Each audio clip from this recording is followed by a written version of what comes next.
Bienvenue dans Startup, l'émission consacrée aux créateurs d'entreprises. Les compagnies aériennes low cost sont de plus en plus à la mode, de plus en plus successful. Ryanair va transporter cette année plus de passagers qu'Air France et s'inspire des entrepreneurs. Du haut de ses 25 ans, Corentin Deneux lance sa compagnie aérienne. Bonjour Corentin. Bonjour. Une compagnie aérienne low cost, mais dans le luxe. Tout à fait. Alors WeJet, c'est la première compagnie aérienne de taxi-jet. Donc on transporte nos passagers à bord de jets 4 places. Ce sont des tout nouveaux jets construits par Cessna, le leader de l'aviation d'affaires. Pour des voyages en Europe, essentiellement depuis Paris. Comment c'est né cette idée? Pourquoi d'un coup on se dit tiens, je vais lancer une compagnie aérienne? Alors moi je suis passionné d'aéronautique. Je pense qu'il faut l'être. Tout à fait. Alors j'ai eu le plaisir de pouvoir faire des vols en jet.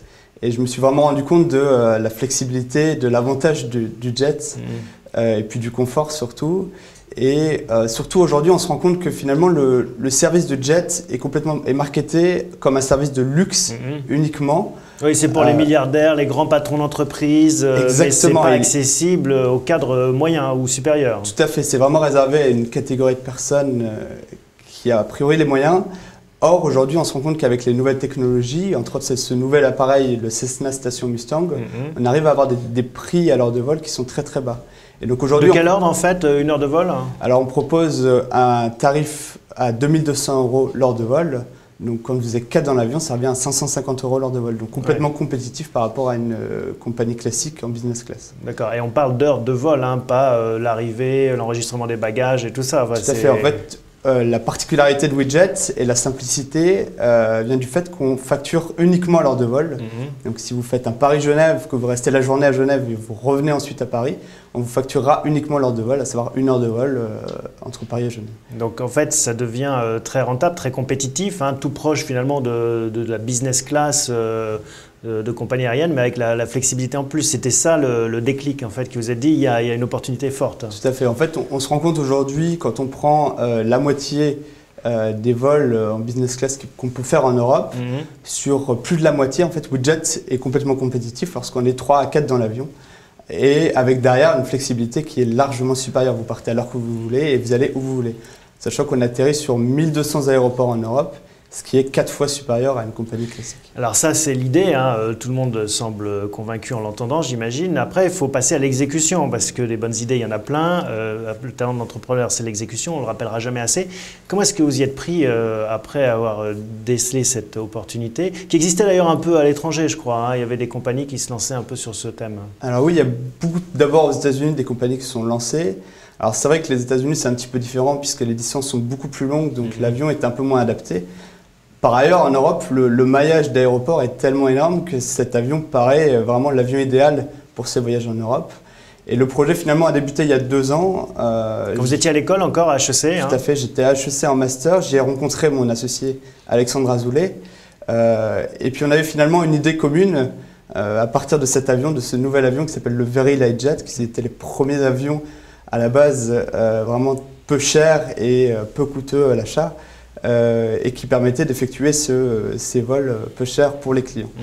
Alors après, qu'est-ce qu'on fait? On fait une étude de marché, on approfondit la question, on monte un business plan, on fait tout le travail d'un HEC? Alors voilà, oui, c'est beaucoup de rencontres, c'est essentiellement pendant 2 ans des rencontres, aussi bien des clients, mais aussi des pilotes, des PDG de compagnies aériennes, pour ensuite monter un business plan qui finalement n'a rien à voir entre le premier jour et le dernier. C'est toujours comme ça. Voilà, c'est ça. Et puis ensuite, toute une période de levée de fonds aussi, qui est relativement longue, puisqu'il faut convaincre les gens. Et puis aujourd'hui, on a réussi à convaincre plus de 60 personnes, plus de 60 investisseurs privés. Alors voilà, une levée de fonds qui a été longue et compliquée, mais finalement qui vous sert parce que vos actionnaires sont vos premiers clients potentiels. Tout à fait. Ou leurs amis. On a plus de 65 investisseurs aujourd'hui, qui sont en effet quasiment tous clients potentiels et qui eux-mêmes ont un réseau qui nous permet aujourd'hui, par bouche à oreille, d'avoir vraiment un maillage de clients, un réseau de clients énorme. C'était réfléchi, ça, cette démarche, de se dire je vais prendre beaucoup d'investisseurs pour avoir justement accès à plein de gens qui sont peut-être dans notre cible? Alors c'est vrai que non, ça s'est créé au fur et à mesure.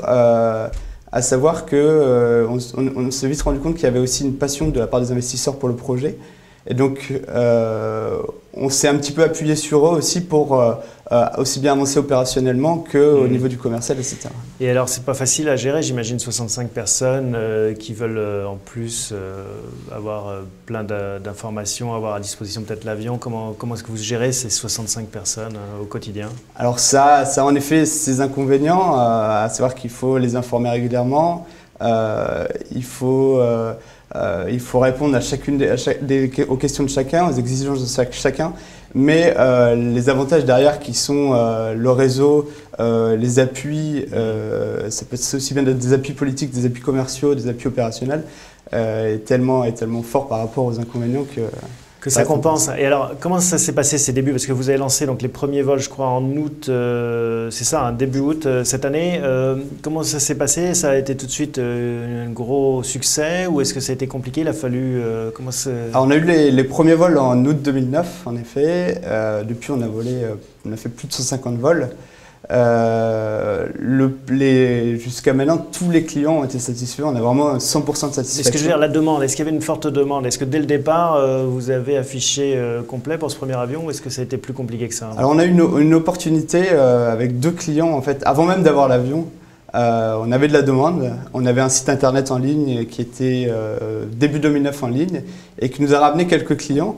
Et dès l'arrivée du premier avion, on a eu vraiment beaucoup de demandes. Les premières heures de vol. Voilà, et ensuite, le bouche à oreille a fait que les demandes sont arrivées au fur et à mesure. Est-ce qu'il y a des gros mastodontes quand même sur ce créneau du jet privé, hein? On pense à NetJet qui appartient à Warren Buffett, enfin à sa société. Vous considérez que voilà, c'était quand même, c'est facile de se débattre face à des géants pareils? Alors, on a la particularité de WeJet, c'est justement de casser un petit peu cette black box que NetJet finalement impose au service du jet.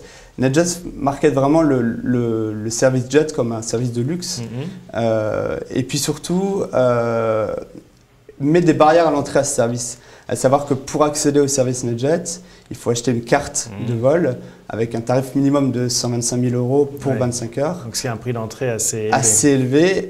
Chez WeJet, pour le même prix, vous avez 2 fois plus d'heures. D'accord. Donc vous avez vraiment envie de démocratiser le jet. Hein. Tout à fait. Alors, différentes manières. D'une part, par le prix, 2200 € l'heure de vol, qui reste un prix bas. Par la simplicité aussi, puisqu'on vend uniquement à l'heure de vol. Si vous connaissez le temps de vol entre un point A et un point B, vous êtes capable de calculer le prix immédiatement. Et puis enfin, par la réservation. WeJet sera la première compagnie à proposer un service de réservation en ligne qui vous permet donc, vous entrez votre ville de départ sur Internet, votre ville d'arrivée. Automatiquement, le système va vous trouver tous les aéroports à l'arrivée et au départ et vous indiquer la disponibilité. Vous pourrez ensuite payer en ligne.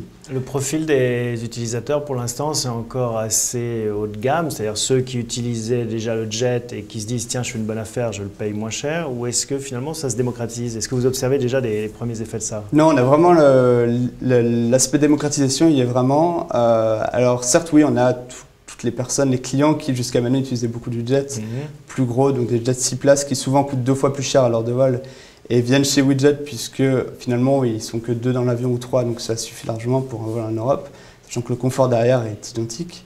Mais on a aussi les nouveaux clients qui entendent dans la presse parler de WeJet, qui voient la simplicité, qui finalement se disent mais un Paris-Genève à 2200 €, c'est pas si cher et c'est accessible pour moi.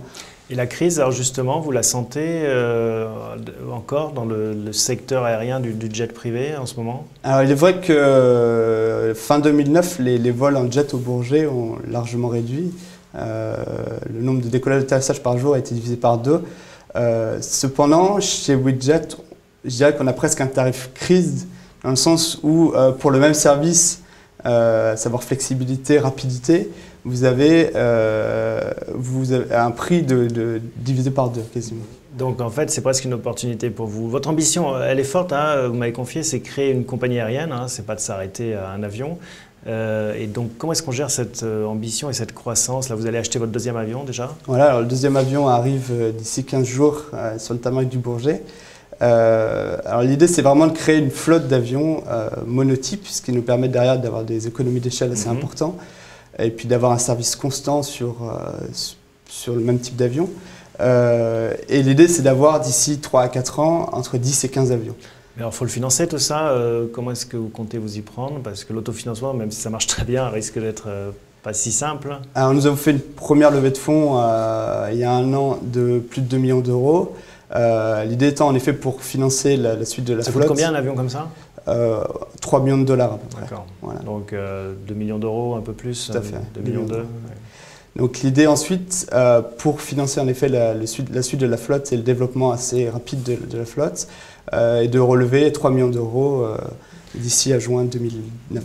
D'accord, donc vous cherchez de l'argent auprès de VC, de particuliers encore une fois. Vous voulez encore augmenter votre club d'actionnaires ou plutôt des gros VC? Alors non, l'idée serait d'avoir un mix de deux, à savoir que c'est vrai que les VC peuvent nous apporter une aide financière, puis aussi une aide en termes de structure, etc. Et puis les investisseurs privés aussi un réseau et puis une aide opérationnelle. Donc c'est bien d'avoir un mix des deux aussi. Et par rapport à la concurrence, la compétition, vous avez déjà des touches de gens qui vous abordent pour dire tiens, est-ce qu'on pourrait faire des choses ensemble? On parlait des partenaires européens ou peut-être des partenaires français, non? Il y a des choses? Alors aujourd'hui, on est la première compagnie en France sur ce modèle-là et avec ce type d'avion-là. Il est vrai qu'en Europe, il y a quelques compagnies qui sont bien développées, qui aujourd'hui ont 7 avions en Angleterre, 6 en Autriche. L'idée, c'est vrai qu'à terme, serait éventuellement de créer un maillage, un réseau avec toutes ces compagnies et pourquoi pas créer un SkyTeam du TaxiJet. Bon, bah écoutez, c'est tout le mal qu'on vous souhaite, Corentin. Merci de votre visite. Viendrez nous raconter la suite prochainement. À bientôt. À bientôt.